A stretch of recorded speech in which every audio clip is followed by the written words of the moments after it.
Lennox Hayes sat in the third pew of Grace Community Church, 15 feet from her mother's casket, when her phone buzzed. She almost didn't look.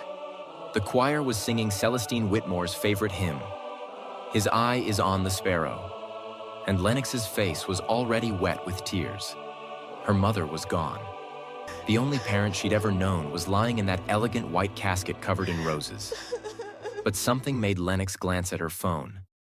An Instagram notification. "Callista Donovan mentioned you in her story." Lennox's heart stuttered. She didn't know anyone named Callista Donovan. With shaking hands, she opened Instagram. The story was already gone, disappeared after its 30-second lifespan. But the notification remained like a ghost. Lennox clicked on Callista's profile, and her entire world shattered into a million pieces. The woman was stunning. Light brown skin, long wavy hair, curves poured into designer clothes. Her feed was full of luxury, designer bags, expensive restaurants, exotic beaches. And there, posted 3 days ago, was a photo that made Lennox's blood run cold. A man and woman on a pristine white beach in Barbados. Ocean sparkling behind them, his arm wrapped around her waist. Both of them smiling like they didn't have a care in the world. The man was Lennox's husband, Pastor Flint Greenland. The caption read, "Sometimes the wait is worth it. Hashtag, blessed hashtag, paradise hashtag, worth it." Lennox scrolled frantically. There were more photos. Flint and Callista at a beachside restaurant. Flint and Callista on a catamaran. Flint and Callista at an infinity pool. All from the past 4 days. And the same 4 days Lennox had spent watching her mother die in a hospital room. The same 4 days Flint had claimed he was too swamped with pastoral duties to leave Chicago. "Girl, you okay?" whispered Cece, Lennox's best friend who was sitting beside her. Lennox couldn't speak. She just handed Cece the phone. Cece looked at the screen. Her eyes went wide, then narrowed into slits of pure fury. "That's Flint," she hissed under her breath. "That's your husband, on a beach, while you're burying your mother. Oh, I'm about to catch a case today." "Cece, we're in church," Lennox whispered. "I don't care if we're in the Vatican. I will walk up to that pulpit right now and tell everybody, please don't." Cece took a deep breath, clearly trying not to explode. Okay, but Lennox, you see this, right? You see what this man is doing?" Lennox saw it. Truth was, she had been seeing all kinds of stuff from Lennox. See, Lennox had endured a lot in her 5-year marriage to Pastor Flint Greenland. Nights when he told her she was stupid, worthless, lucky he'd even married her. Moments when he grabbed her arm hard enough to leave bruises she covered with cardigans every Sunday. Times when he took what he wanted from her body, whether she wanted to give it or not, then quoted Bible verses about wifely submission.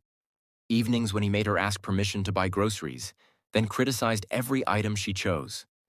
She'd stayed through all of it because 5 years ago, her mother had disowned her for marrying Flint, because she had no money, no degree, nowhere to go, or because she'd convinced herself this was what commitment looked like when it got hard.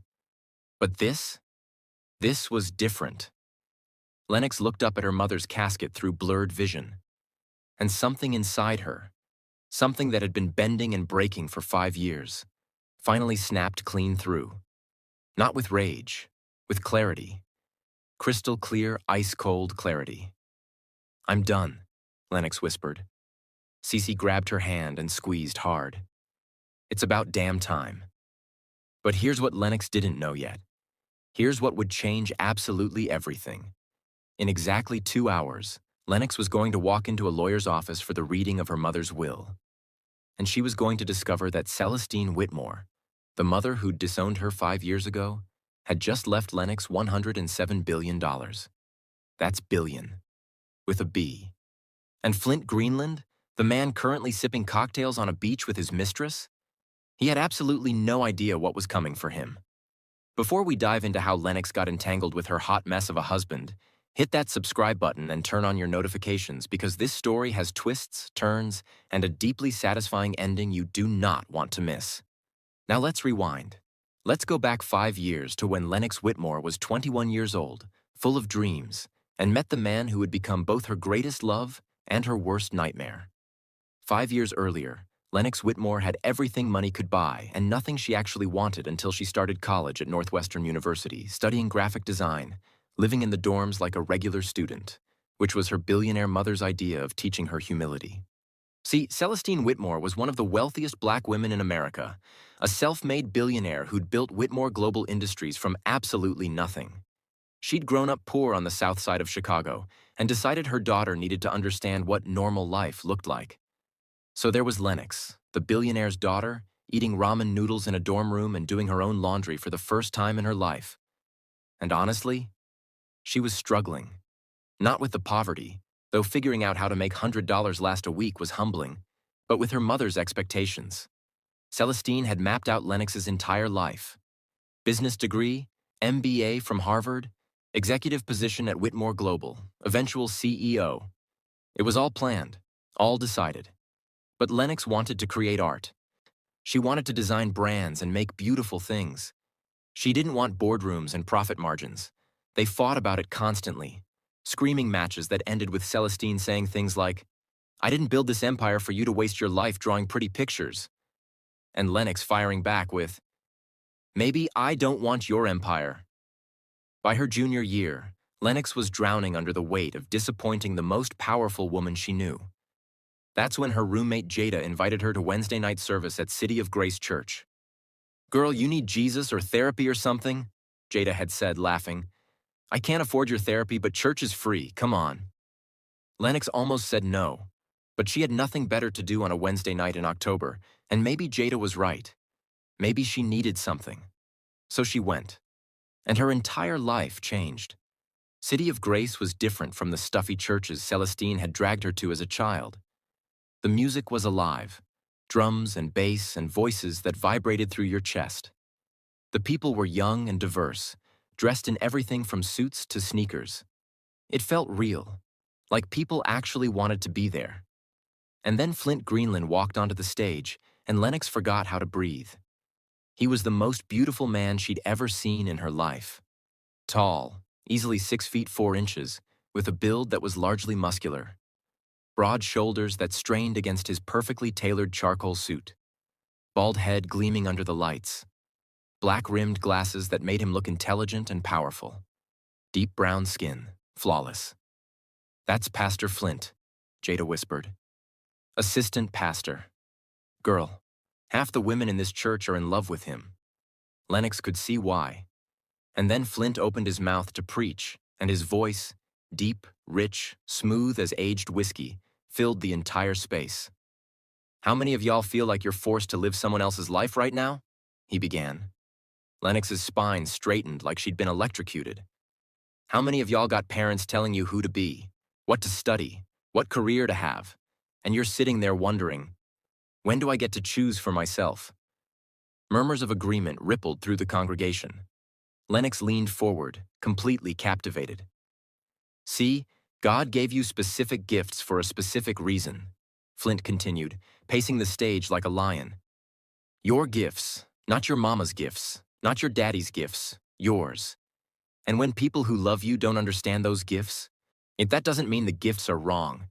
It means those people are looking at you through the lens of their own fears and dreams." He stopped center stage and looked directly into the congregation. His eyes landed on Lennox and held. "But God didn't create you to be a copy of somebody else," Flint said, his voice dropping lower, more intimate. "He created you to be the original, and if you keep trying to squeeze yourself into somebody else's box, you're gonna suffocate." Chills ran down Lennox's entire spine. It was like he'd been reading her diary, like he'd been inside her head during every fight with her mother. For the next 45 minutes, Flint preached about purpose and destiny and having the courage to choose your own path. Lennox hung on every single word. By the time the service ended, she felt like someone had reached into her chest and unlocked something that had been chained up for years. After service, people swarmed Flint, shaking his hand, asking for prayer, thanking him. Lennox hung back near the exit, suddenly shy. What was she supposed to say? That his sermon reached into her soul? That sounded ridiculous. She started toward the door. "First time at City of Grace?" Lennox spun around. Flint was standing right behind her. That devastating smile on his face, dimples on full display. Up close, he was even more breathtaking. He smelled incredible. Expensive cologne that was woody and clean. Yes, Lennox stammered. My roommate brought me. And what did you think? He tilted his head, genuinely interested. I think you might have been reading my diary before you wrote that sermon. Flint laughed. Deep, warm, genuine. Let me guess. Parents with big dreams for you, but your heart is pulling you somewhere else? How did you? I see it all the time, especially with Northwestern students. He extended his hand. I'm Flint, assistant pastor. Lennox. She took his hand. His grip was firm and warm, and he held on just a fraction longer than necessary. Beautiful name for a beautiful woman, he said smoothly. I hope this isn't the last time we see you. Something tells me you're exactly where you're supposed to be. Lennox's heart was hammering. Maybe I'll come back. I hope you do. Next Wednesday, same time. I'll be looking for you. And just like that, Lennox was hooked. She went back the next Wednesday, and the next, and the next. Within a month, she was attending Wednesday night, Friday night prayer, and Sunday morning worship. Jada teased her mercilessly. Girl, you don't even like waking up early, but suddenly you're at 8 a.m. service every Sunday? You're not fooling anybody. You got it bad for Pastor Flint. Lennox couldn't even deny it, because every single week, Flint's sermons seemed to speak directly to whatever she was struggling with. Fighting with her mother about career paths? Flint preached about honoring parents while honoring yourself. Doubting her art degree? Flint preached about not hiding God-given talents. Feeling alone? Flint preached about God seeing you when people don't. It was like he had a direct line to her soul. And after every service, without fail, Flint would find Lennox in the crowd. How was your week? He'd ask. At first, they talked for 5 minutes, then 10, then 20. Flint didn't just make small talk. He actually listened, didn't interrupt, didn't immediately offer solutions. Just listened with those intense eyes completely focused on her like she was the only person in the building. Your mother sounds incredibly strong, Flint said one evening after Lennox vented about another brutal phone call with Celestine. But sometimes strength without grace can be damaging. She's probably so focused on protecting your future that she forgot to see your present. Forgot to see you. Yes! Lennox felt tears prick her eyes because someone finally understood. That's exactly it. I know she loves me, but sometimes it feels like she loves the idea of who she wants me to be more than who I actually am. Flint reached out and gently touched her shoulder. The touch was brief, appropriate, but Lennox felt it everywhere. You're allowed to be your own person, Lennox, he said softly. That's not rebellion. That's growth. Lennox went home that night and cried from relief. Someone finally saw her. 3 months into attending City of Grace, it happened on a Friday night in January. Lennox had started volunteering at the church's food pantry, partly to help, partly to spend more time around Flint. She was restocking shelves when Flint appeared in the doorway. Working hard? He asked, leaning against the frame. Always, Lennox replied, trying to keep her voice steady. You've been volunteering here for 6 weeks now. Food pantry, youth group, greeting team. He studied her. Why? I like helping people. Is that the only reason? Something in his voice made Lennox's cheeks heat. On what other reason would there be? Flint pushed off the doorframe and walked toward her slowly, deliberately. He stopped right in front of her, close enough that she could smell his cologne. I think you're here because of me, Flint said quietly. Lennox's breath caught. It's okay. His voice was gentle. You want to know a secret? I've been hoping you were here for me, because I look forward to seeing you every single week, Lennox. Your smile, your laugh, the way you light up when you talk about your art. Flint, have dinner with me, he said. Not a question, an invitation. Tomorrow night, not as pastor and church member, just as Flint and Lennox. Every rational thought screamed caution. He was her pastor. 8-year age gap. complicated. But Flint was looking at her like she was precious. Yes, she breathed. Yes. That first date was magical. Flint took her to Gibson's bar and steakhouse. Upscale, elegant. He pulled out her chair, ordered wine, asked about her dreams and fears, and he told her about himself. I didn't grow up in the church, Flint said over perfectly cooked steaks. I grew up in Detroit, rough neighborhood. My father left when I was 6. My mother worked 2 jobs to keep the lights on. That must have been hard. It was, and I made bad choices because of it. His expression grew serious. I got involved with the wrong people, started selling drugs at 16. By 22, I was facing serious charges. Lennox's eyes widened. You were arrested? Arrested, tried, sentenced to 5 years in prison. He let that hang in the air. But that prison cell saved my life. That's where I met God. And that's where I got my calling. When I got out, I went to seminary, got ordained, dedicated my life to helping others avoid my mistakes. Lennox felt something shift in her chest. He wasn't perfect. He'd made mistakes. But he'd turned his life around. He was real, vulnerable, human. Thank you for telling me that, she said. I don't want secrets from you, Flint said, taking her hand. I really like you, Lennox. I want to see where this goes. Lennox looked at their joined hands. His was so much larger, strong, warm, safe. I'm willing, she whispered. And that's how it started. Over the next 6 months, Lennox fell completely, hopelessly in love. Flint was everything she'd never known she needed. Attentive, thoughtful. He remembered little things she mentioned and surprised her with them weeks later. He supported her art. I'd looked at her designs with genuine admiration. He made her laugh. He was romantic. Surprise picnics, handwritten notes, flowers delivered to her dorm. And he was patient physically. Never pressured her. Their kisses were chaste and controlled. He'd pull back and say, I respect you too much to rush this. When we take that step, I want it to be right. Sacred. Lennox had never felt so cherished in her entire life. The only dark cloud was her mother. Lennox still hadn't told Celestine about Flint. She knew exactly how that conversation would go. Her mother would never approve of a pastor with a prison record and no money. So Lennox kept it secret. Which meant Flint didn't know about Celestine's billions. He thought Lennox was just a regular college student. And for the first time in her life, someone loved her for her. It felt like freedom. 8 months into their relationship, one night in Flint's apartment, things went further than they ever had. Lennox gave herself to him completely. She believed it was beautiful, tender, everything she'd hoped.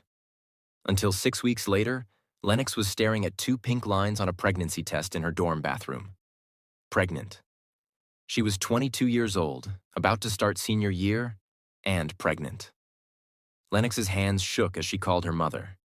She didn't know what else to do. Mama, I need to talk to you. Can you come to campus? I'm in London closing a deal. Tell me now. Lennox took a breath. I'm pregnant. Silence. Long, cold silence. Mama?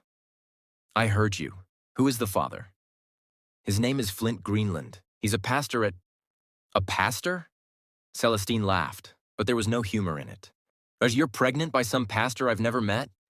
Someone you've been hiding from me? I wasn't hiding him. I just knew you wouldn't approve. You're damn right I don't approve. Celestine's voice rose. Lennox, do you have any idea what you've just done to your future? You're about to start senior year. I still have my whole life. No. You had opportunities, options, freedom. Now you have a baby and a man who clearly doesn't respect you. It's not like that. We love each other. We're going to get married. Married? Celestine's laugh was sharp. Baby girl, you don't know the first thing about love. You want to play grown-up? You want to make grown-up choices? Then handle them like a grown woman. Don't call me for money. Don't come crying when this falls apart. You're on your own. Mama, please. The line went dead, and Lennox called back 17 times over the next 3 days. Celestine never answered. When Lennox told Flint about the pregnancy, She was terrified he'd run. Instead, his face went through emotions: shock, fear, then something else that looked almost like calculation. But it disappeared so quickly Lennox thought she'd imagined it. "We need to get married," Flint said. "What?" "Lennox, I'm an assistant pastor. The senior pastor is retiring soon, and I'm being considered to replace him. I can't have a baby out of wedlock. It would destroy everything I've worked for." His words stung. "So you want to marry me to protect your reputation?" Flint's face immediately softened. He took her hands. "No, baby, no, I'm sorry. I'm overwhelmed. This is a lot." He squeezed her hands. "I love you. I was planning to propose eventually. This just moves up our timeline. Marry me. Let me take care of you and our baby." With her mother refusing to speak to her and nowhere else to turn, what choice did Lennox have? "Okay," she whispered. "Yes." They got married 3 weeks later at the courthouse. Small. Rushed. Flint's parents were there, crying happy tears. None of Lennox's family came. Celestine had made sure of that, telling everyone Lennox was making terrible choices, and they should let her learn the hard way. Lennox wore a simple white dress from Macy's for $89. She carried grocery store flowers, and when Flint kissed her after they said, "I do," Lennox told herself she was happy. But her happiness was short-lived. Lennox lost the baby at 22 weeks. A little girl. The doctors said complications with her womb and the umbilical cord. And they also said the damage meant Lennox probably couldn't have children again. She lost her daughter and her future in one devastating day. Flint was there at the hospital, but distant, uncomfortable with a grieving wife.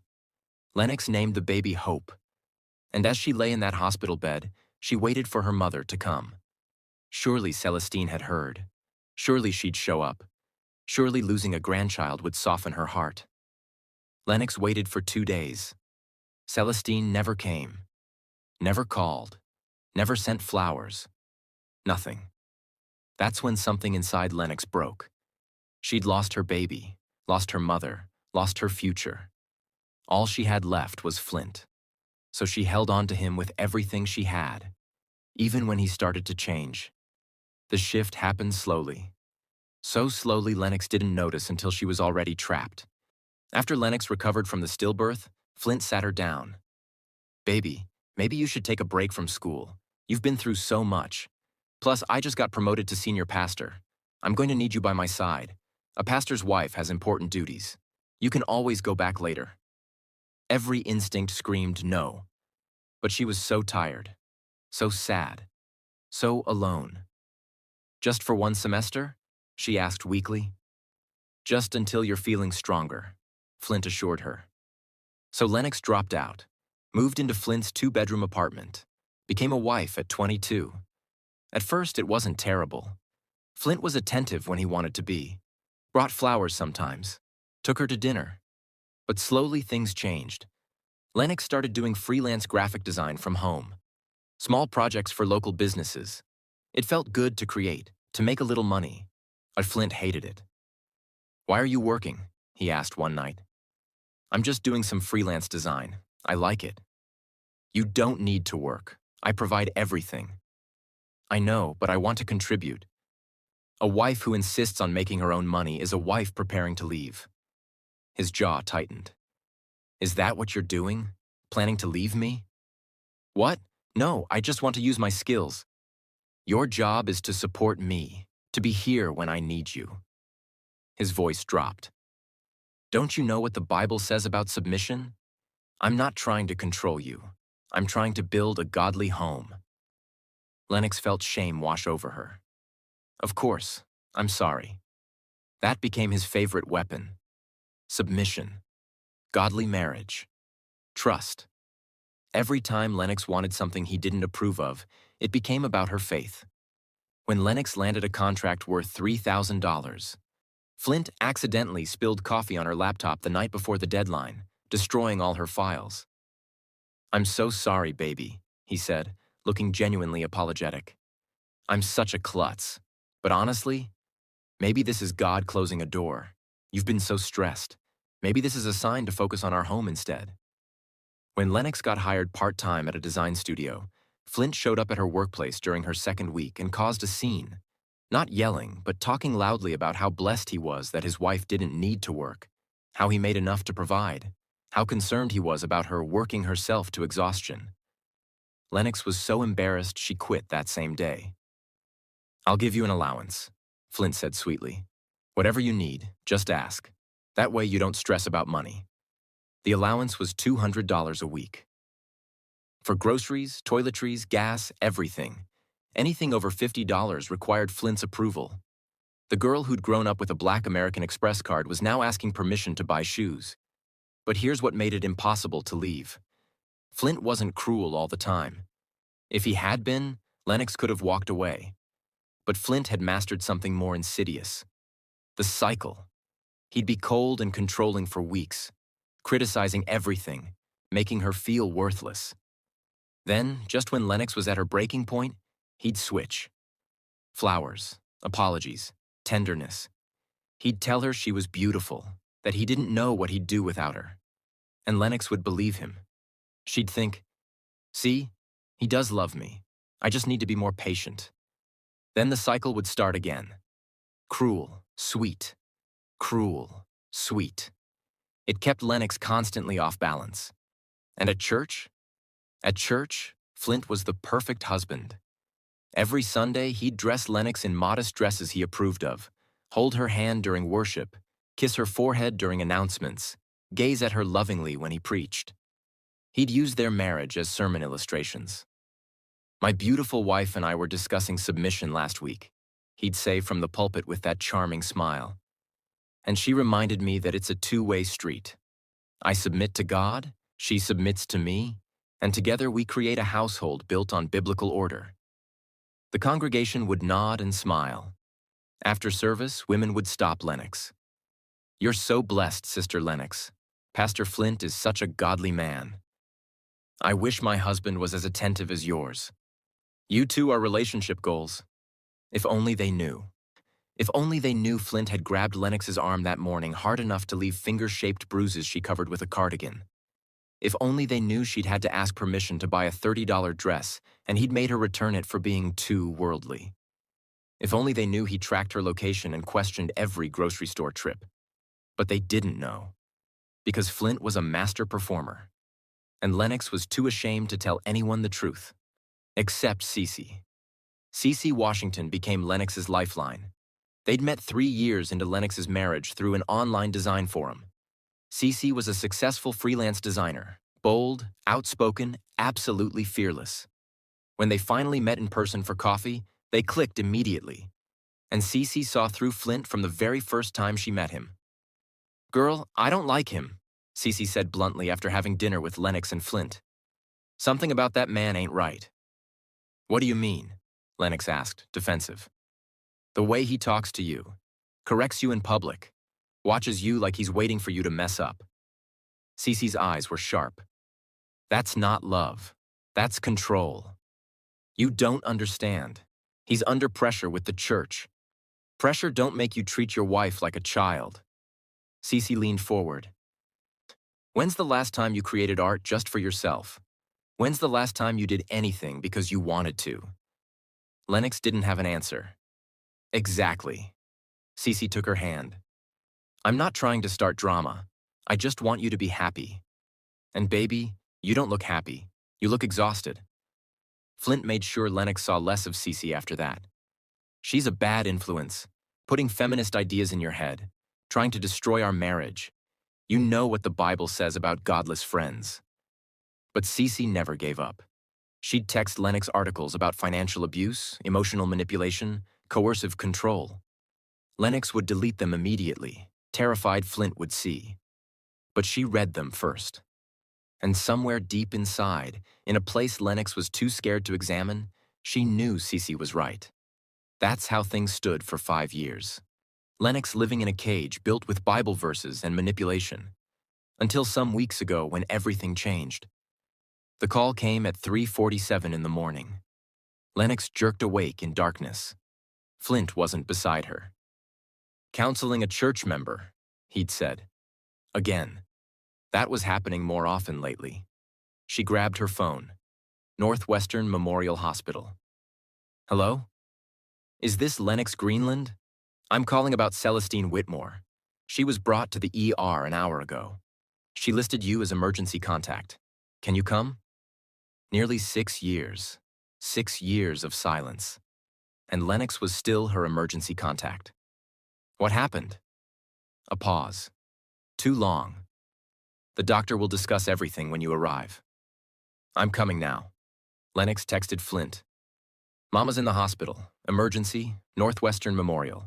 He replied, I'll meet you there. He didn't. 20 minutes later, Lennox burst into the ER, lungs burning. The nurse directed her to room 7. And there she was, Celestine Whitmore, her mother. She looked so small. Her beautiful dark skin had a grayish tint. Silver locks matted to her forehead, machines beeping around her. Ms. Greenland? A doctor turned from the monitors. What happened? Lennox rushed to the bedside. Mama? Celestine's eyes opened, cloudy with pain but still fierce. Baby girl, you came. Of course I came. The doctor cleared his throat. Your mother collapsed at home. We ran tests. The news isn't good. Ice flooded Lennox's veins. What do you mean? The cancer spread, Celestine said quietly. Liver, pancreas, lungs. Cancer? What cancer? 2 years, baby. I thought I could beat it. Tears filled Celestine's eyes. I was wrong. A few weeks, the doctor said gently. Maybe a month. I'm very sorry. After he left, Celestine gripped Lennox's hand with surprising strength. I need to say things, important things. I don't have much time. Mama, don't. Listen, I'm sorry, baby. So sorry for abandoning you when you needed me, when you were pregnant and scared and Celestine's voice broke. I was angry and proud and stupid.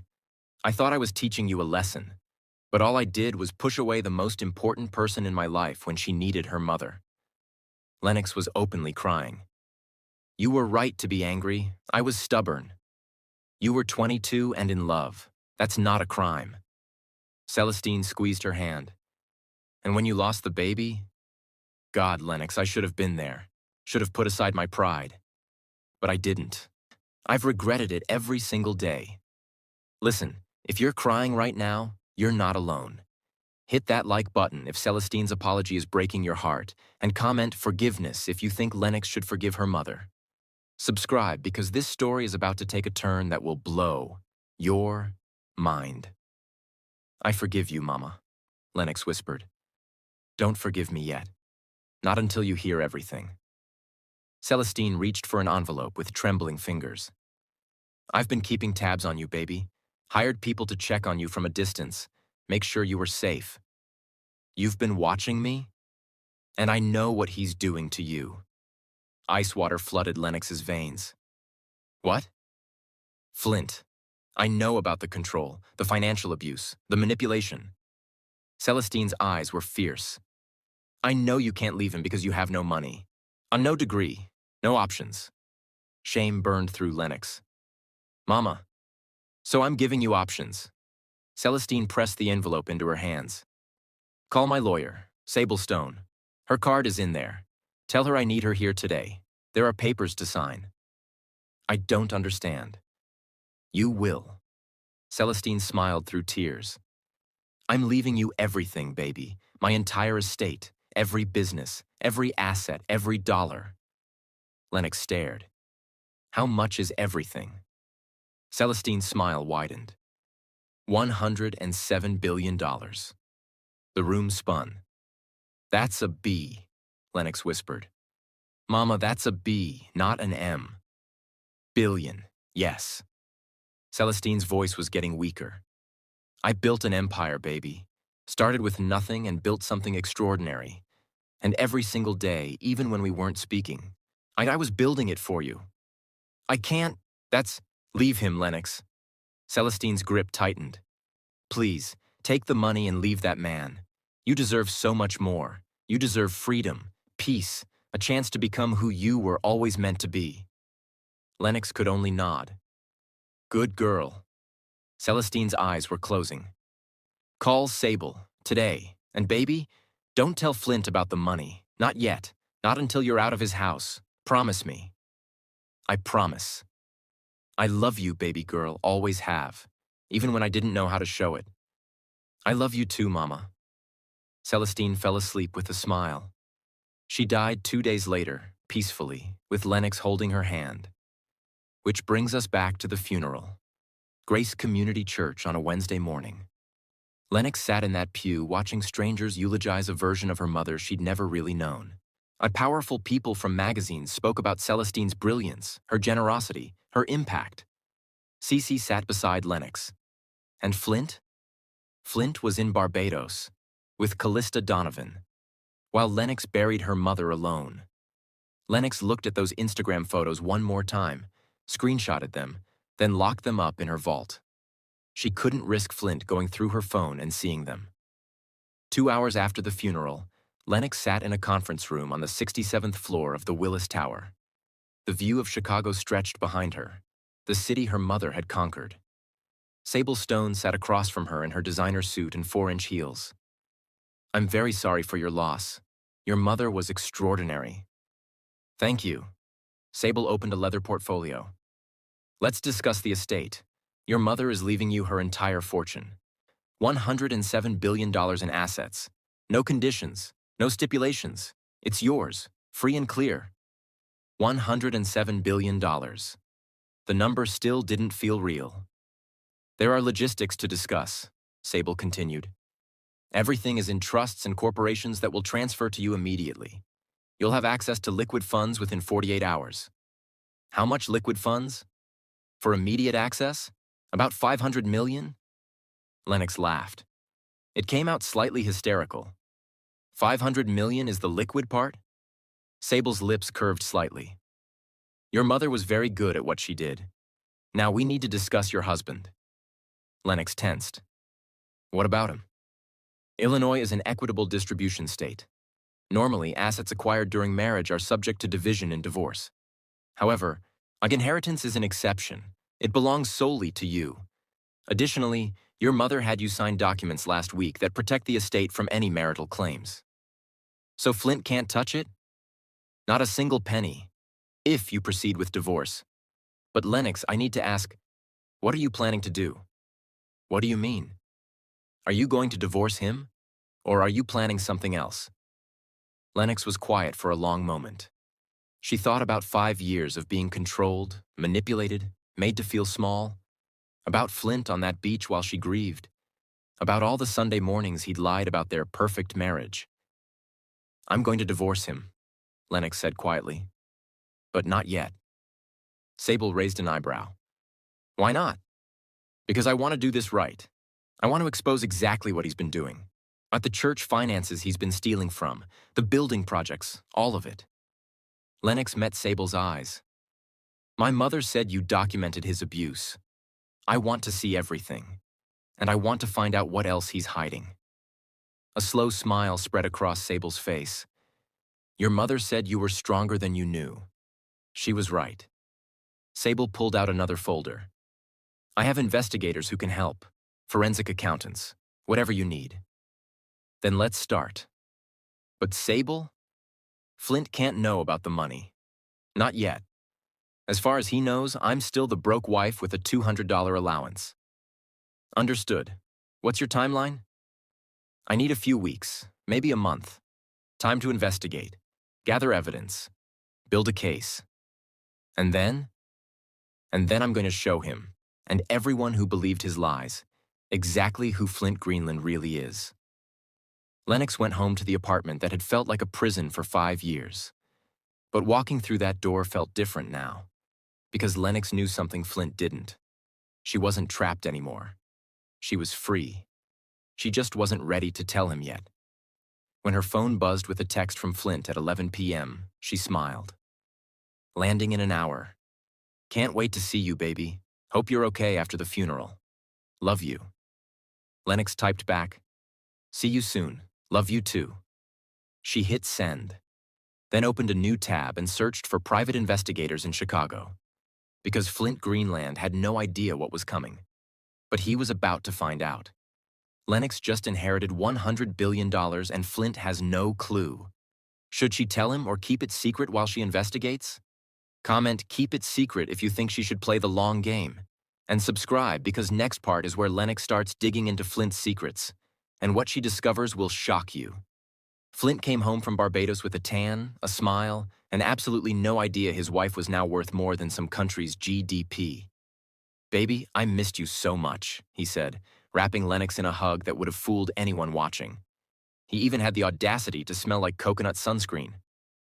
"How are you holding up after the funeral?" Lennox let him hold her. Let him kiss her forehead. Let him play the concerned husband. "I'm okay. Grief comes in waves, you know?" "I know, baby, I know." He pulled back and looked at her. Really looked. His eyes narrowed slightly. "And did you do something different with your hair?"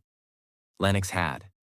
That morning, she'd taken $200 from her own billions, which felt absolutely ridiculous, like taking a cup of water from the ocean, and bought the expensive hair products she'd wanted for years. She'd defined her natural curls properly, and they looked amazing. "Just styled it different," she said with a small smile. "It looks nice." Flint was still studying her like a puzzle he couldn't quite solve. "You seem different. I can't put my finger on it." Oh, Flint. If only you knew. The difference was that Lennox had $500 million in liquid assets sitting in a bank account and a team of lawyers on speed dial. The difference was that she was no longer his victim. She was just playing the part until she was ready to make her move. Maybe grief changes people," Lennox said softly. "Maybe." Flint kissed her again, then headed to shower off his Barbados vacation that he definitely wasn't supposed to have been on. The moment Lennox heard the bathroom door close, she grabbed her phone and texted Cece. "He's back, playing the perfect husband.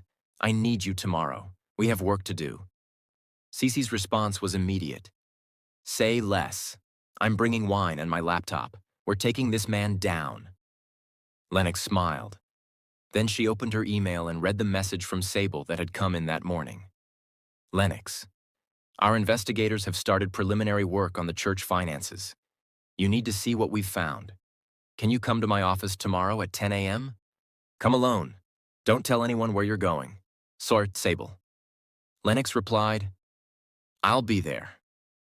Then she deleted both text conversations, took a deep breath, and went to make dinner for her husband like nothing in the world had changed. But everything had changed.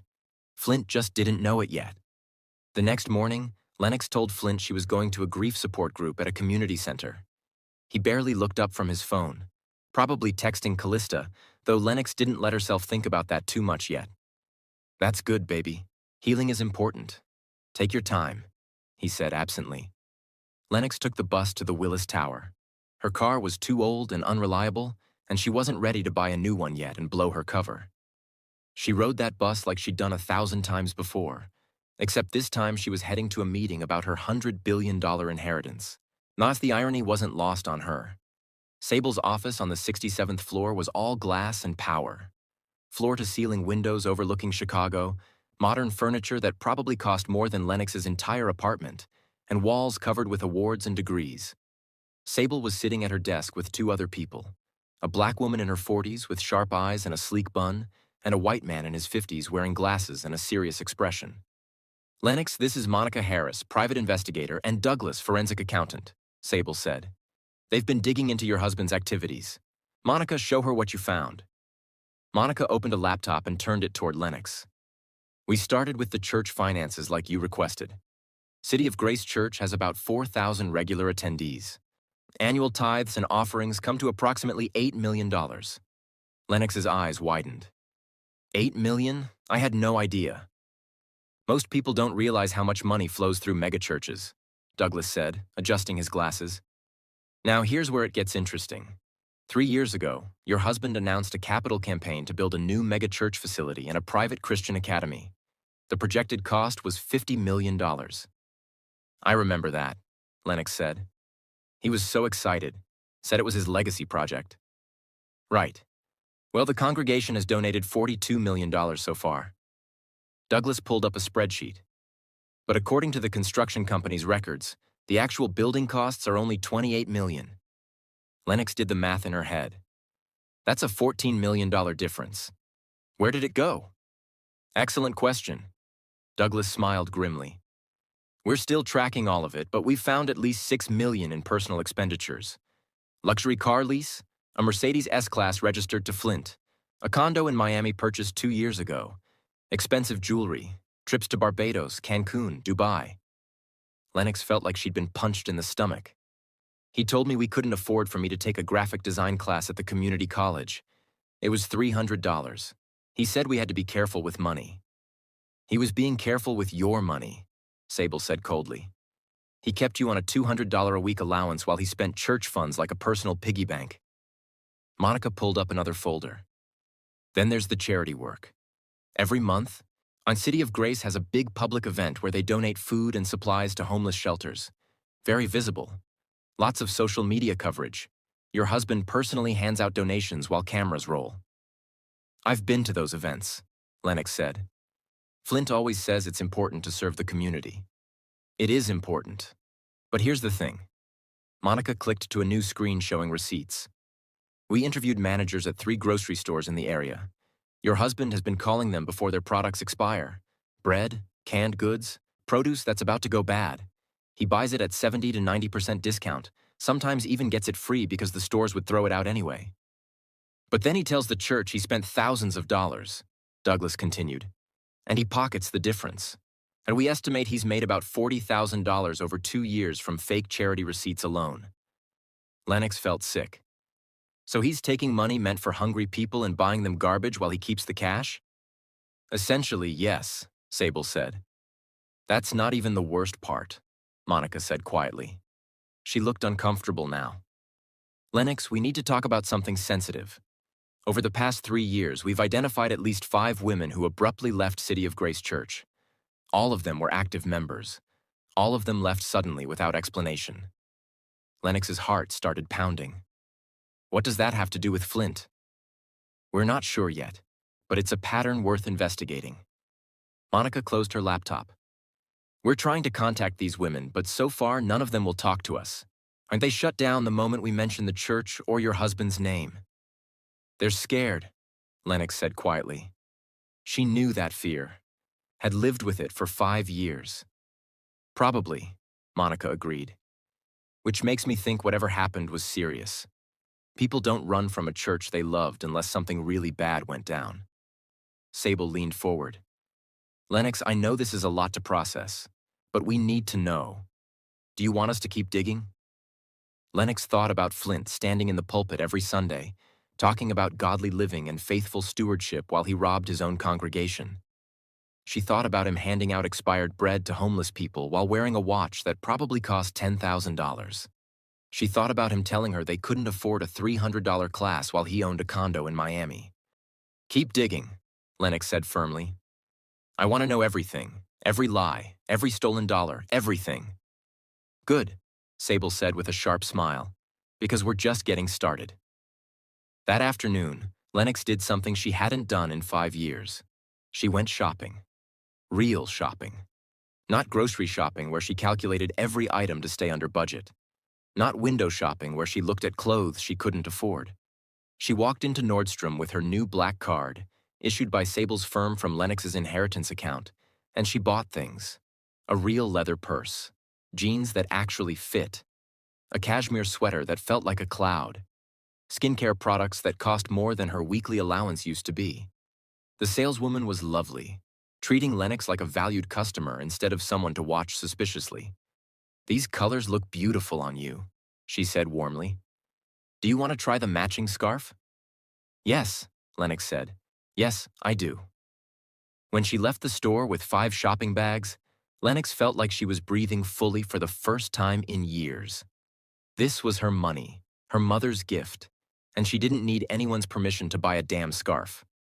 She met Cece for coffee afterward, and Cece took one look at her and burst out laughing. Girl, look at you, you're glowing. What happened? Did you rob a bank? Better, Lennox said with a grin. I inherited one. She'd told Cece everything the night before, about her mother, the inheritance, the investigation. Cece had cried, laughed, screamed, and then immediately started planning Flint's downfall like a military operation. "So what did the investigators find?" Cece asked, leaning forward eagerly. Lennox filled her in on the embezzlement, the fake charity scam, the mysterious women who'd left the church. Cece's face went from shocked to furious. $14 million? He stole $14 million from his own church? And he was making you ask permission to buy groceries? I know. No, I don't think you do know. Cece's voice was shaking. Lennox, that man is a criminal, not just a bad husband, an actual criminal who should be in jail. I know, Lennox said again, quieter this time. Cece reached across the table and grabbed her hand. Promise me something. Promise me you're not going to let him sweet-talk you out of this. Promise me you're going to see this through. I promise. I'm done, Cece. I'm really done. Good. Because that man deserves everything that's coming for him. 2 weeks later, Lennox was driving past City of Grace Church when she saw something that made her hit the brakes. A woman was walking out of the church's side entrance near the pastoral offices. Even from a distance, Lennox could see she was crying. Not just tearing up. Full-on sobbing, her whole body shaking. Something in Lennox's gut told her to follow. She parked and jogged across the parking lot. Excuse me, miss, are you okay? The woman spun around. She was young, maybe mid-20s, with dark skin and braids pulled into a ponytail. Her eyes were red and swollen. When she saw Lennox, her face went pale. Your sister Lennox, Pastor Flint's wife. Yes, are you all right? Can I help you? The woman laughed, but it was bitter. Can you help me? Like, that's rich. I'm sorry? Nothing. I need to go. The woman started to walk away. Wait. Lennox caught up with her. Please, I can see you're upset. What happened? The woman stopped, turned around, studied Lennox's face like she was trying to decide something. You really don't know, do you? The woman said finally. Know what? What your husband does in those counseling sessions. Lennox's blood went cold. What are you talking about? The woman, her name was Shanice, Lennox would learn later, looked around the parking lot to make sure they were alone. Then she spoke quietly, urgently. 2 years ago, my marriage was struggling. I went to Pastor Flint for counseling. He was so understanding, so helpful. He said he could help me fix things. Shanice's voice cracked.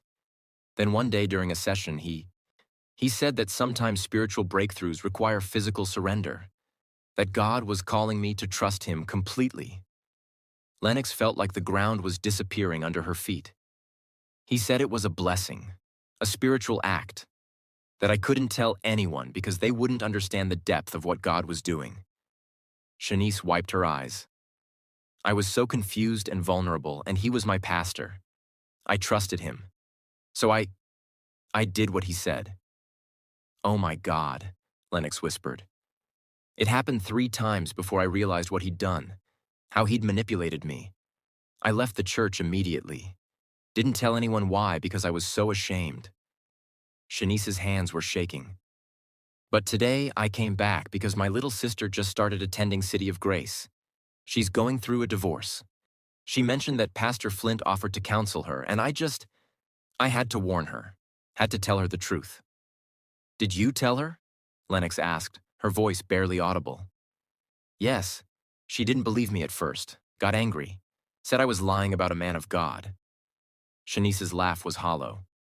But I kept pushing until she agreed to stay away from him. That's why I was crying. Because I had to relive all of it. And because I know there are probably others. Women he's done this to. Women who are too scared or ashamed to say anything. Lennox felt rage building in her chest like a wildfire. Shanice, would you be willing to tell this to a lawyer? To investigators? Shanice's eyes widened. Why? Because I'm leaving him. And I'm making sure everyone knows exactly who Flint Greenland really is. If you think Lennox should expose Flint for everything he's done, smash that like button and comment, expose him. Subscribe because next part is where everything comes to a head. And what happens to Flint? You won't believe it. Hit that notification bell. Over the next 2 weeks, Lennox worked with Monica to find other women. Shanice introduced them to two more women who'd had similar experiences with Flint. All of them had left the church quietly. All of them had been too ashamed to report it. He targets vulnerable women, Monica explained to Lennox in Sable's office. Women going through divorces, financial problems, family crises, women who come to him for help and end up being manipulated. Lennox felt sick every time she learned something new. And this was the man she'd been married to for 5 years, the man she'd defended, the man she'd made excuses for. "We have enough," Sable said finally. "Financial fraud, embezzlement, abuse of power. We can file for divorce and include all of this in the public record. Flint Greenland's reputation will be destroyed." "Do it," Lennox said. "File the papers." That night, Lennox couldn't sleep.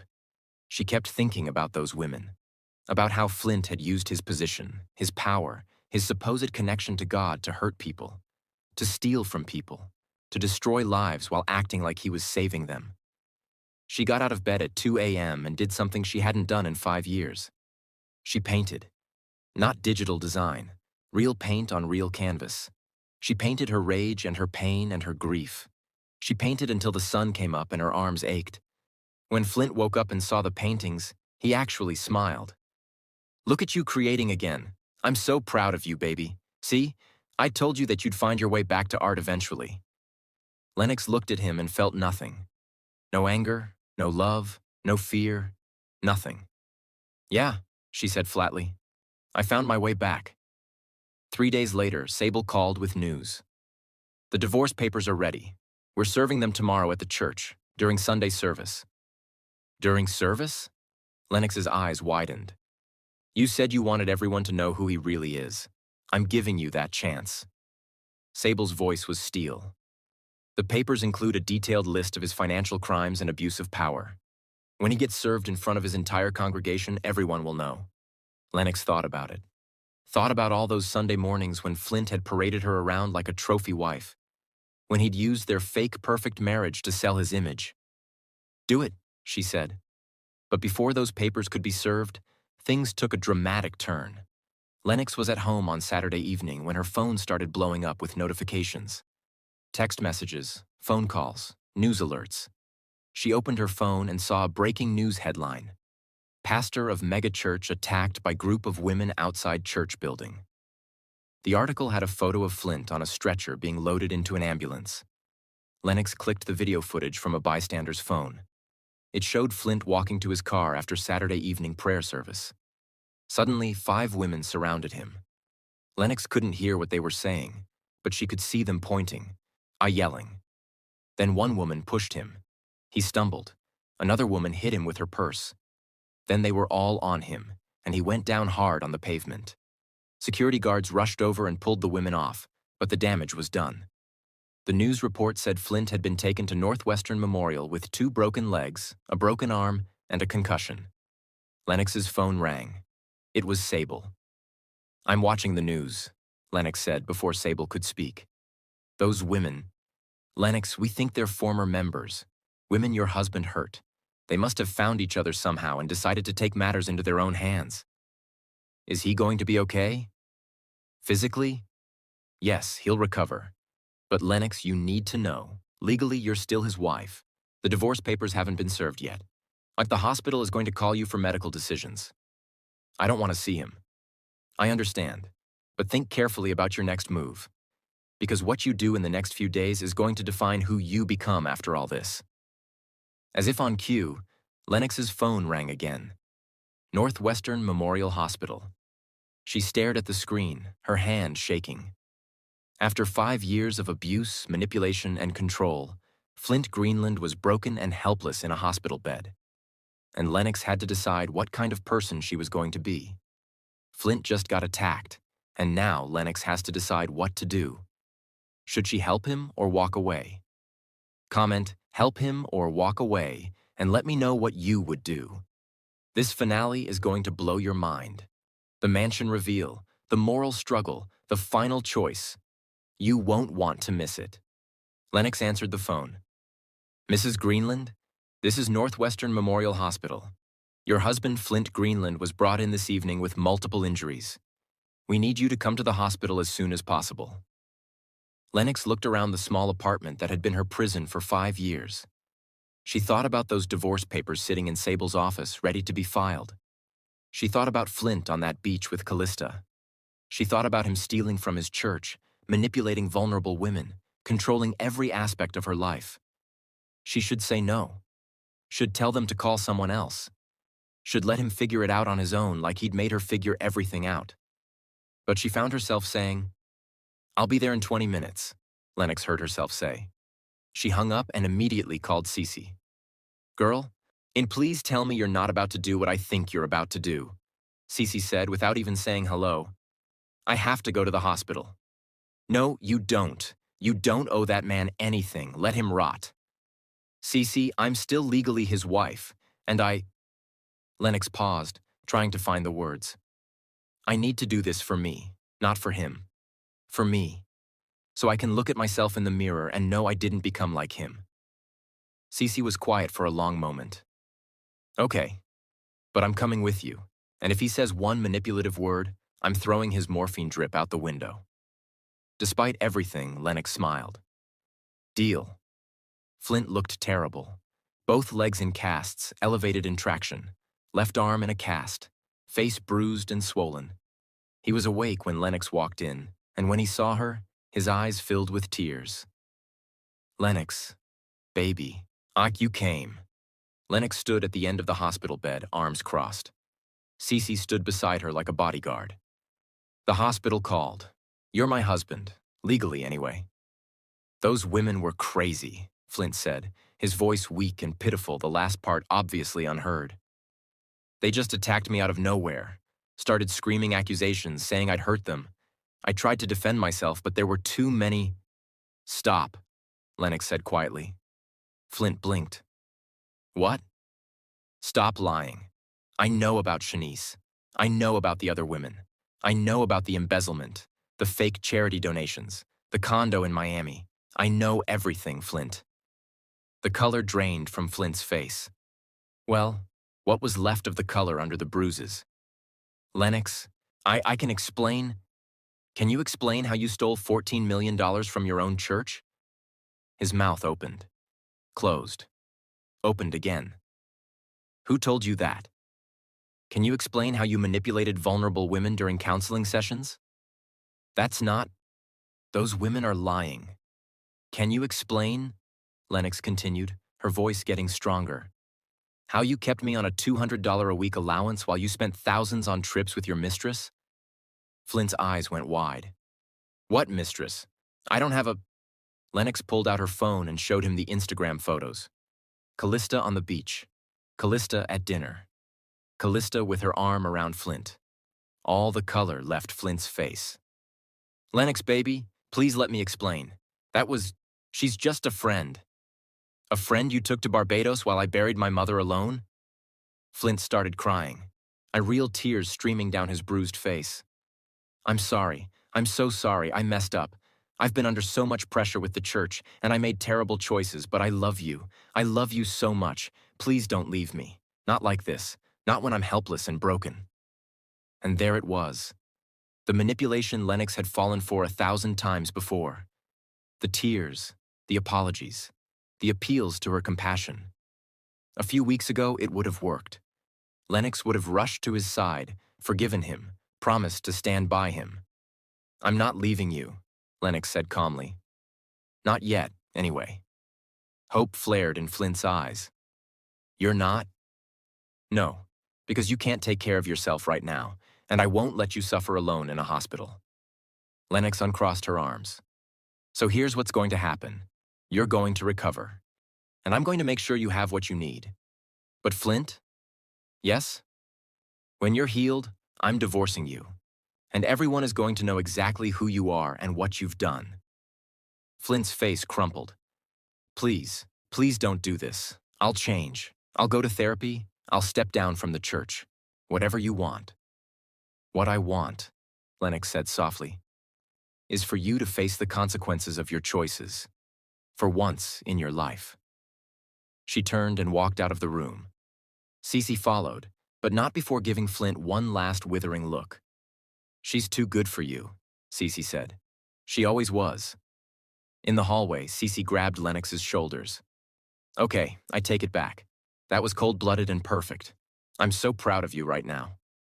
I need to call Sable, Lennox said. Flint's going to need somewhere to recover once he's discharged. And I know exactly where he's going. 3 weeks later, a medical transport van pulled up to a mansion in the Gold Coast neighborhood of Chicago. Not just any mansion. A 20,000-square-foot estate with a view of Lake Michigan, 8 bedrooms, 10 bathrooms, an indoor pool, a home theater, and grounds that looked like something out of a magazine. Lennox had bought it 2 weeks earlier. Paid cash. $65 million. It was hers. The medical team wheeled Flint through the front door in his wheelchair. He was out of traction now, but couldn't walk yet, and his jaw literally dropped. What? Whose house is this? Mine, Lennox said simply. She looked different, and Flint was clearly noticing.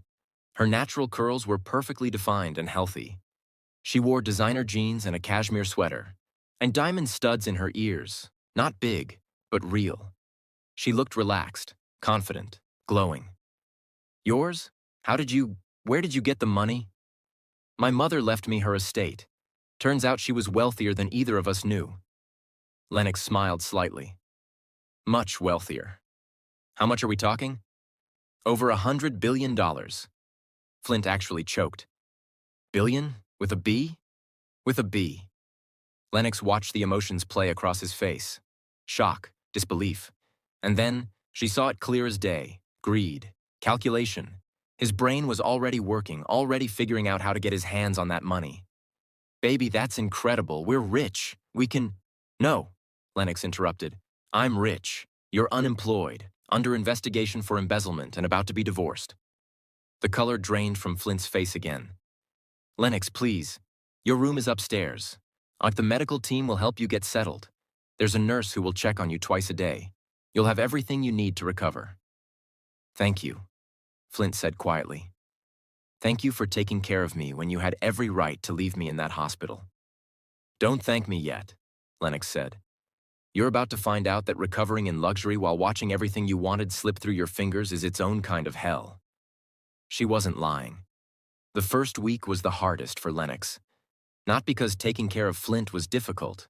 The medical staff handled most of that. But because of what she felt. Rage.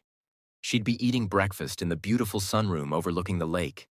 Fresh croissants from a French bakery, perfectly brewed coffee, fresh fruit. And Flint would wheel himself in looking hungry and pathetic. That smells amazing, he'd say. And Lennox would have to physically stop herself from saying, remember when you made me eat dinner on the floor? Remember that? Instead, she'd make him a plate, because she'd decided to be better than him. But God, it was hard. One night, Flint asked for help taking a bath. The nurse had gone home for the evening, and he genuinely couldn't manage it alone with his casts. Lennox stood in the bathroom doorway and felt a dark voice whisper, make him beg. Make him feel as helpless as he made you feel. She actually started to walk away, started to leave him sitting there. But then she remembered her mother, remembered the promise she'd made to not let this wealth change who she was at her core. So she helped him, silently, efficiently, without cruelty, but without tenderness either. Thank you, Flint said quietly when she was done. Lennox didn't respond, just left the room. She called Cece afterward and broke down crying. I almost left him there. I wanted to. I wanted him to feel as helpless as he made me feel for 5 years. But you didn't, Cece said gently. That's the difference between you and him. You have empathy. You have humanity. Don't lose that, Lennox. I don't know if I can do this. Having him here, seeing him every day. Then maybe you need to talk to someone, a professional. The next day, Lennox called a therapist.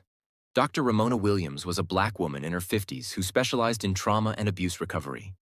Her office was warm and comfortable, and she listened to Lennox's entire story without interrupting. You're experiencing something very normal, Doctor, Williams said when Lennox finished. You want revenge. You want him to suffer like you suffered. That's human. But I don't want to be that person, Lennox said. Then you won't be. But Lennox, healing isn't linear. Some days you'll be fine. Some days you'll want to burn his world down. Both reactions are valid. How do I forgive him? Do you want to forgive him? Lennox thought about it. Really thought. I don't know. Part of me does. Part of me wants to stay angry forever. Forgiveness isn't about him, Dr. Williams said gently. It's about you. It's about releasing the hold this anger has on your future. You can forgive someone and still hold them accountable. You can forgive someone and still divorce them. Forgiveness doesn't mean reconciliation. That hit Lennox like a lightning bolt. I can forgive him and still leave? Absolutely. In fact, sometimes that's the healthiest option. Over the next month, Lennox settled into a routine. Therapy twice a week. Morning runs along the lake. Painting in the studio she'd set up in one of the spare bedrooms. Video calls with Sable about the divorce proceedings. And watching Flint. He tried everything. Apologies. Promises to change. Religious appeals. God wants us to work through this. Guilt trips. How can you abandon me when I'm helpless? None of it worked. But Lennox also watched him suffer in ways she hadn't expected. The church had fired him officially. His name was all over the news. Megachurch pastor under investigation for embezzlement and abuse of power. Former members were coming forward with stories. His reputation was destroyed. One afternoon, Lennox found him in his room crying. Not manipulative tears. Real, broken sobbing. Everyone hates me, he said when he saw her. The church, the congregation, people I thought were friends, they all hate me. You hurt them, Lennox said quietly. What did you expect? I expected? He wiped his eyes. I don't know. Mercy? Grace? Isn't that what Christians are supposed to give? Grace doesn't mean no consequences, Flint. It means we don't give up on your capacity to change. But change requires accountability. I've lost everything. No, Lennox said. You still have your life, your intelligence, your ability to start over. You've lost your reputation and your position. But Flint, you can rebuild if you actually do the work to become better. Will you help me? Lennox looked at this man who'd controlled her for 5 years. Who'd stolen her confidence, her money, her sense of self. Who'd manipulated vulnerable women and stolen from his church. And she felt pity. Not love, not even affection. Just pity. No, she said softly. I won't help you rebuild. That's work you have to do alone. But I will tell you this. You're going to be okay, Flint. You're going to heal physically. And if you actually commit to therapy and honesty and facing what you've done, maybe you'll heal emotionally too. Maybe you'll become someone worth respecting. Do you think I can? I don't know, but I hope so, because I don't want to spend the rest of my life hating you. I want to spend it being free of you. 3 months after the attack, Flint's casts came off. He started physical therapy. Slowly, painfully, he learned to walk again. The divorce was finalized on a Tuesday in April. Lennox sat in Sable's office and signed the papers that officially ended her marriage. Flint signed them from the mansion. Sable had sent a notary to witness. How do you feel? Sable asked after it was done. Free, Lennox said. And she meant it. The settlement was simple. Flint got nothing from the inheritance. It was protected. He got nothing from the marital assets because there weren't any. Everything had been in Lennox's name since she'd inherited. He left the mansion the next day with a suitcase of clothes and nothing else. Lennox watched from the window as he got into an Uber. He looked smaller somehow. Older. Broken. She felt Cece come stand beside her. How you doing? I'm okay, Lennox said. I actually am. Do you forgive him? Lennox thought about Dr. and Williams's words, about forgiveness being for herself, not for him. I'm working on it, she said honestly. Some days I'm angrier than others, but I'm not carrying it the same way anymore. It doesn't define me. Good. Cece put her arm around Lennox's shoulders. So what now? What does a billionaire divorcee do with her life? Lennox smiled. I have some ideas. 6 months later, Lennox stood in front of a brand new building in downtown Chicago. The sign above the door read, Hope House, Resources for Survivors of Abuse. It was a shelter and resource center for women leaving abusive relationships. It offered free housing, legal aid, therapy, job training, childcare, everything Lennox had wished she'd had when she was trapped. She'd funded it entirely herself. $50 million to start. More if they needed it. And the grand opening was today, and the lobby was full of people. Survivors, advocates, lawyers, therapists, all committed to helping women find freedom. Shanice was there. She'd become a vocal advocate for survivors of pastoral abuse, and she was going to run support groups at Hope House. Thank you, Shanice said, hugging Lennox tightly. This place is going to change lives. That's the goal, Lennox said. Cece appeared at her elbow with champagne. Speech time, boss lady. Lennox took the microphone and looked out at the crowd of faces, so many women who understood what she'd been through. My name is Lennox Whitmore, she began. And several months ago, I was trapped in an abusive marriage with no money, no options, and no hope. I stayed because I didn't think I had a choice. I stayed because I was ashamed. I stayed because I'd been convinced that leaving meant failure. Heads nodded around the room. But I want you to know something. Leaving isn't failure. Leaving is courage. Leaving is survival. And sometimes, leaving is the most faithful thing you can do. Faithful to yourself, to your future, to the person you're meant to become. Applause rippled through the room. Hope House exists because I know what it's like to need a way out. And I want every woman in this city to know that there is a way out. There's help. There's support. There's a future beyond the abuse. Lennox finished her speech to a standing ovation. As people came up to thank her, to share their own stories, to ask how they could help, she felt something she hadn't felt in years. Purpose. 3 weeks later, Lennox was in her home studio painting when her phone rang. Unknown number. She almost didn't answer. But something made her pick up. Hello? Lennox, it's Flint. She froze. They hadn't spoken since the divorce was finalized. What do you want, Flint? I wanted to tell you something. I've been in therapy, real therapy, not just saying I'll go, and I'm working through everything I did, everything I took from you and from those women. Good, you should. And I wanted to say I'm sorry. Really, truly sorry. Not because I want something from you, not because I'm trying to manipulate you, but because you deserve to hear it. Lennox was quiet for a moment. Thank you for saying that. I also wanted to tell you, I saw the news about Hope House. What you built. It's incredible, Lennox. You're doing something that actually matters, and something that helps people. That's the goal. I'm proud of you. I know I don't have the right to be, but I am.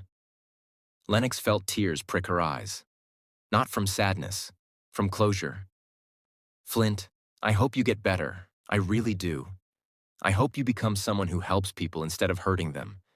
But I need you to understand something. We're done. This is the last time we're going to talk. I've forgiven you because I needed to for myself. But forgiveness doesn't mean I want you in my life. I understand. Thank you. For taking care of me when you didn't have to. For being better than I deserved. Goodbye, Flint. Goodbye, Lennox. She hung up and sat there for a long moment, feeling the weight of 5 years finally lift off her shoulders. Then she picked up her paintbrush and got back to work. And because Lennox Whitmore had a life to build, a purpose to fulfill, a future that was entirely her own. And it was going to be beautiful. Lennox could have destroyed Flint completely. She had the money and the power to do it. But she chose something harder. She chose to be better than her pain. She chose to forgive without reconciling, to hold him accountable without losing her humanity, to build something beautiful instead of just tearing him down. That's real strength. Not the strength to hurt someone back, but the strength to heal yourself and help others heal too. If you're in an abusive relationship, emotional, financial, physical, please know this. You deserve better. You deserve freedom. You deserve a life built on your own terms. And leaving isn't failure. Leaving is the bravest thing you can do. Thank you for watching Lennox's story. If it impacted you, please like, comment, and subscribe. Share it with someone who needs to hear it. And remember, your story isn't over. The best chapters might still be ahead. See you in the next story.